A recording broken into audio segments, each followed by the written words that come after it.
Ilan Pape, The Ethnic Cleansing of Palestine.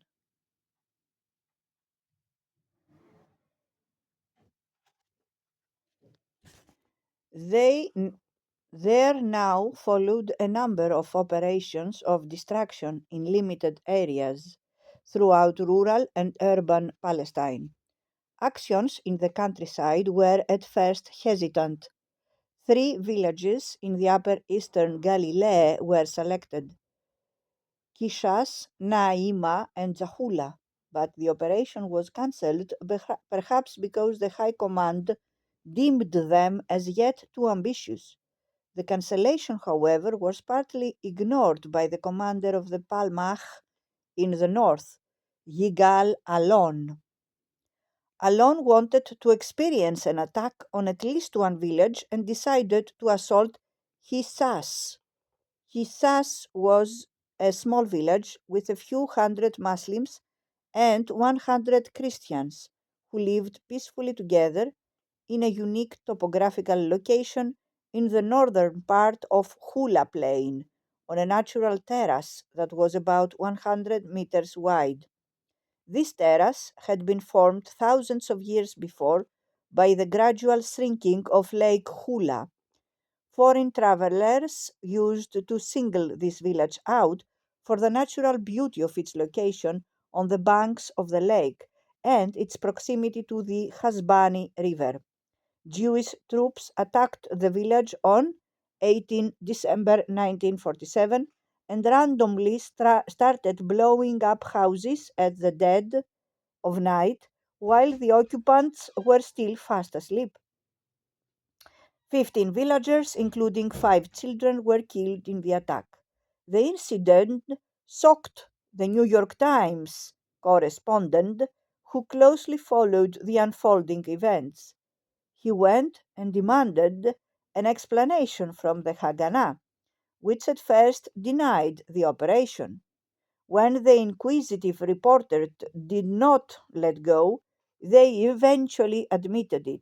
Ben-Gurion issued a dramatic public apology, claiming the action had been unauthorized, but a few months later, in April, he included it in a list of successful operations.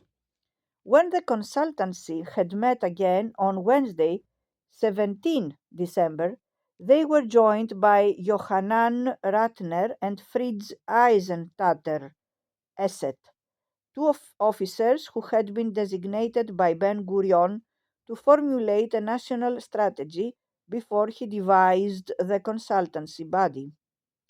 The meeting expanded on the implications of the successful Hisas operation, with some members calling for additional retaliatory operations that were to include the destruction of villages, expulsion of people, and resettlement in their stead by Jewish settlers.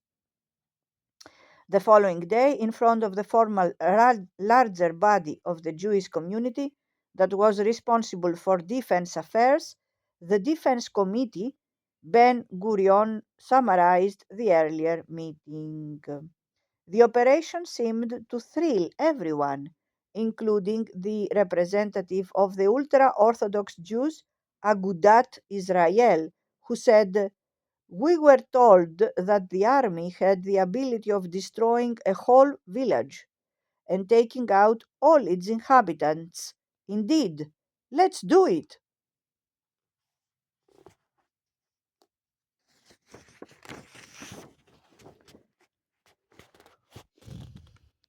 The committee also approved the appointment of intelligence officers for its such operation.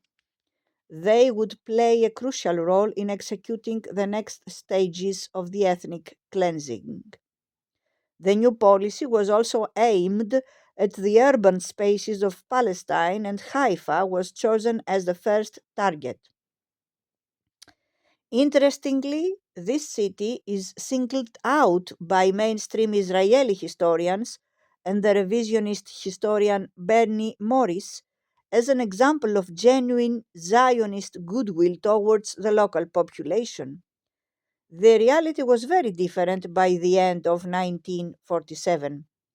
From the morning after the UN partition resolution was adopted, the 75,000 Palestinians in the city were subjected to a campaign of terror, jointly instigated by the Irgun and the Haganah. As they had only arrived in recent decades, the Jewish settlers had built their houses higher up the mountain. Thus, they lived topographically above the Arab neighborhoods and could easily shell and snipe at them. They had started doing this frequently since early December. They used other methods of intimidation as well. The Jewish troops rolled barrels full of explosives and huge steel balls down into the Arab residential areas and poured oil mixed with fuel down the roads, which they then ignited. The moment panic stricken Palestinian residents came running out of their homes to try to extinguish these rivers of fire, they were sprayed by machine gun fire. In areas where the two communities still interacted, the Haganah brought cars to Palestinian garages to be repaired, loaded with explosives and detonating devices, and so wreaked death and chaos. A special unit of the Haganah, Hasahar, Dawn, made up of Mistarvim, literally Hebrew for becoming Arab, that is, Jews who disguised themselves as Palestinians, was behind this kind of assault.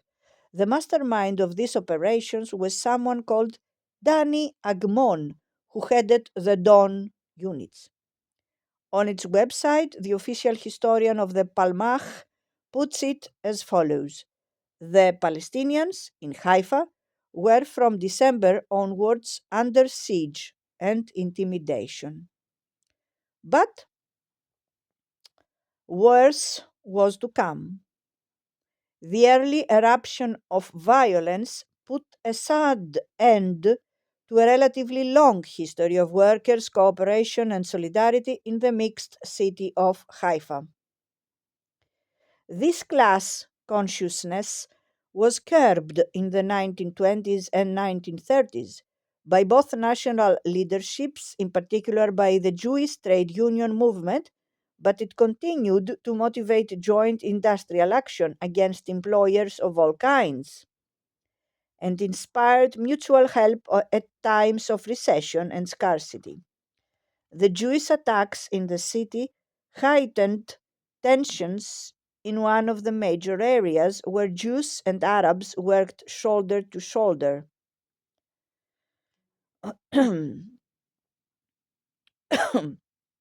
The refinery plant of the Iraqi Petroleum Company in the Bay Area.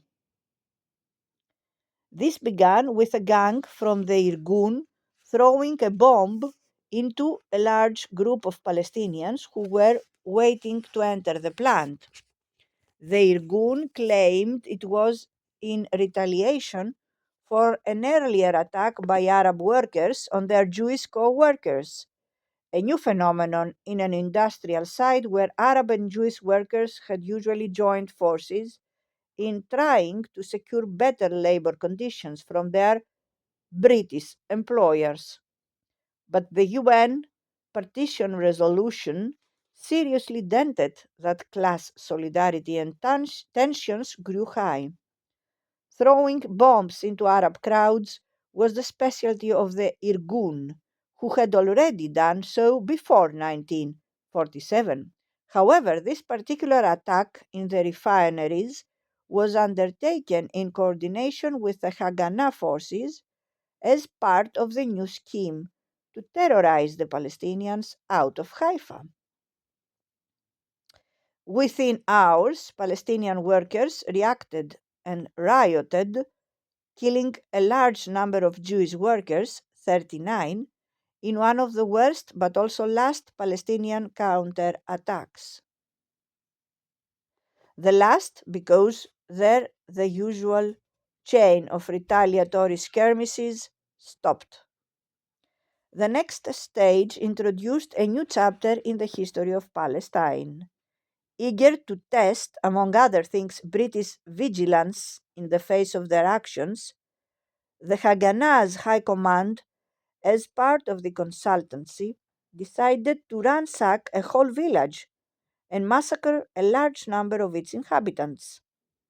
At the time, the British authorities were still responsible for maintaining law and order and were very much present in Palestine. The village the High Command selected was Balad al-Shaykh, the burial place of Shaykh Is al-Din al-Qassam, one of Palestine's most revered and charismatic leaders of the 1930s, who was killed by the British in 1935. His grave is one of the few remains of this village, about 10 kilometers east of Haifa, still extant today. A local commander, Chaim Avinoam, was ordered to encircle the village, kill the largest possible number of men, damage property, but refrain from attacking women and children. The attack took place on 31st December and lasted 3 hours. It left over 60 Palestinians dead, not all of them men. But note the distinction still made here between men and women. In their next meeting, the consultancy decided that such a separation was an unnecessary complication for future operations.